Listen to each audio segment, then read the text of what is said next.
Let's talk about foot stretching. At PASIC, we don't do a lot of passive range stretching. We do active range stretching through a system called FRS, which is functional range systems.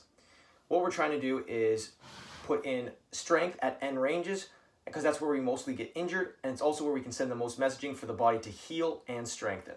So I'll give you two great stretches that I can show you here using the PAILs and rails system through FRS. So the first one's like a stride, okay?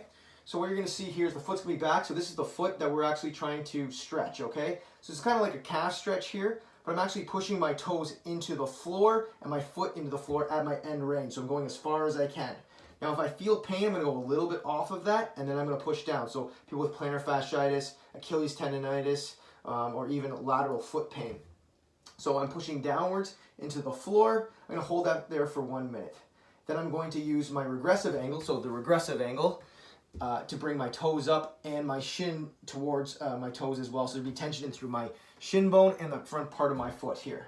Okay, I'm holding that there for 10 to 15 seconds. All right, then I'm gonna say, okay, can I go a little bit further without that pain? Okay, good. And then I'm gonna do that for a minute, pushing down to the ground again, using my progressive angle, the PAILs, and then my regressive angle again, bringing my foot up as I'm going forward, putting that stretch, okay? You're gonna feel a lot of that in through the bottom of the foot as you're putting pressure and trying to strengthen, sending that messaging system there. Now you can do that with 3 different ways or angles with it. So you can have the toes outwards, neutral, or inwards, okay? So looking from the front, my toe would be outwards, neutral, and then inwards, okay? So you can see the different combinations, the different angles, so that I'm actually stretching out this part of the foot, then the middle, and then the inside, covering all your bases in the bottom part of the foot, all right?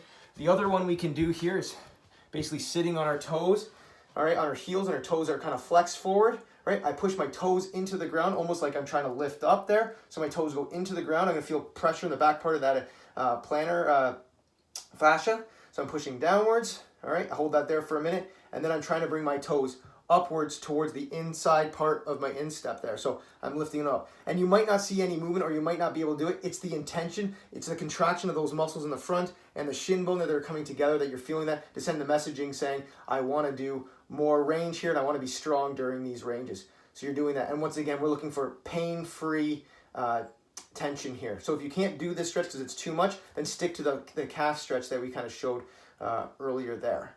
Okay, so you can be pushing through there, okay? Make sure we're trying to increase that range and putting that stress through there. Those are 2 really great stretches for you guys to help with plantar fasciitis, Achilles tendonitis, and the lateral foot pain. So hopefully those helped, and take care and have a good one.